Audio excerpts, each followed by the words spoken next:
Shalom jemaat yang terkasih di dalam Yesus Kristus. Pada pagi hari ini kita berjumpa lagi dalam renungan Light of Revival.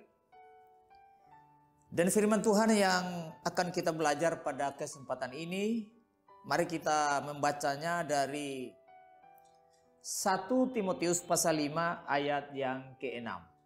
Beginilah bunyi firman Tuhan. Tetapi seorang janda yang hidup mewah dan berlebih-lebihan, ia sudah mati selagi hidup.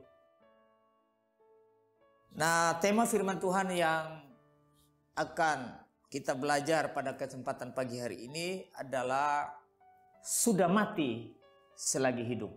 Saudara-saudara yang terkasih di dalam Yesus Kristus, kalau kita membaca 1 Timotius pasal 5 ini mulai dari ayat yang ketiga, di sini perikopnya adalah mengenai janda. Jadi seluruh konteks ayat ini mulai dari ayat yang ketiga di sini berbicara tentang janda-janda. Nah, saudara-saudara, tetapi sampai pada ayat kita yang ke-6 dari Timotius pasal 5 ini, di sini berbicara tentang seorang janda yang hidup mewah. Nah, saudara-saudara, menjadi satu penekanan di dalam pasal 5 ini mulai dari ayat 3. Di sini kalau memang seorang janda yang benar-benar janda, dalam artian di sini dia adalah janda yang mengenal Tuhan, yang beriman kepada Tuhan. Di sini betul-betul adalah janda yang berkenan kepada Allah. Tetapi saudara-saudara, sampai pada ayat yang ke-6 ini, di sini dikatakan, tetapi seorang janda yang hidup mewah dan berlebih-lebihan, ia sudah mati selagi hidup. Maksudnya saudara-saudara di sini adalah bahwa memang kita lihat bahwa banyak janda yang hidup yang ada di dunia ini.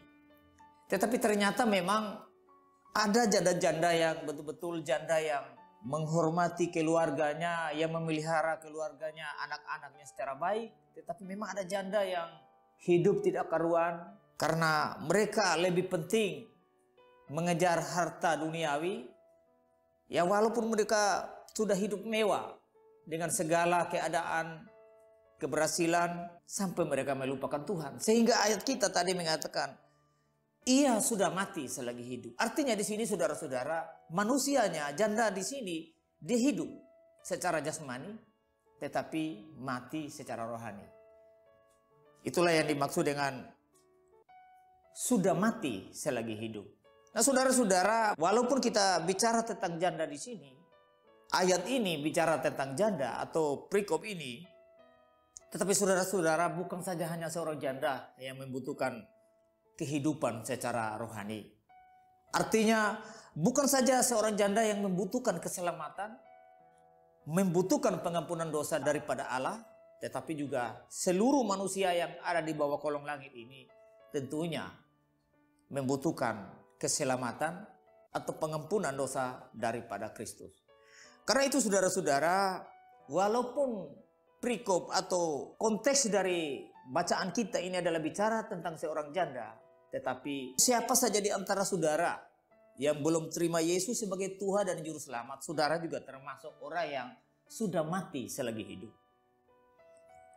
Karena tanpa Kristus, tanpa iman pada Kristus, saudara-saudara, pasti kita semua binasa atau masuk neraka.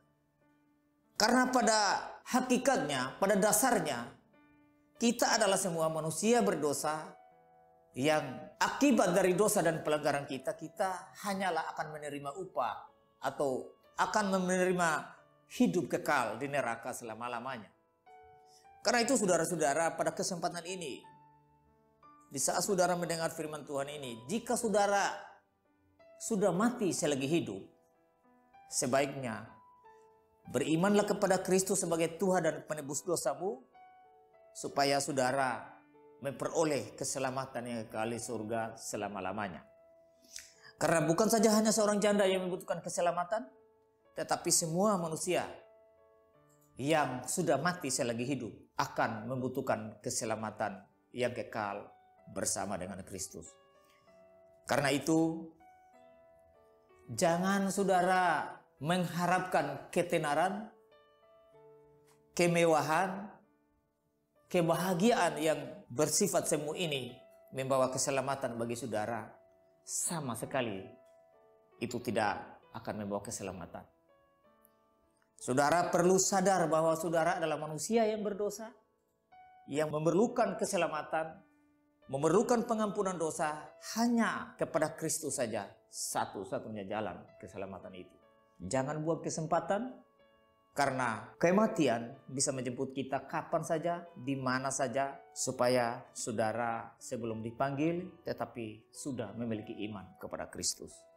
Biarlah firman Tuhan yang singkat pada kesempatan pagi hari ini boleh memberkati kita. Kita berdoa.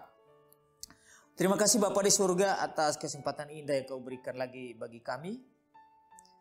Kami diberikan nasihat, diberikan perintah oleh firman Tuhan supaya kami harus beriman. Supaya biar kami tidak mati selagi kami masih hidup. Supaya kami tetap hidup di dalam hidup ini, dan kami tetap hidup di dalam hidup yang akan datang. Hanya di dalam nama Kristus kami berdoa kepada Bapa di surga. Amin. Baik saudara, biarlah firman Tuhan yang singkat pagi hari ini boleh menolong kita. Shalom.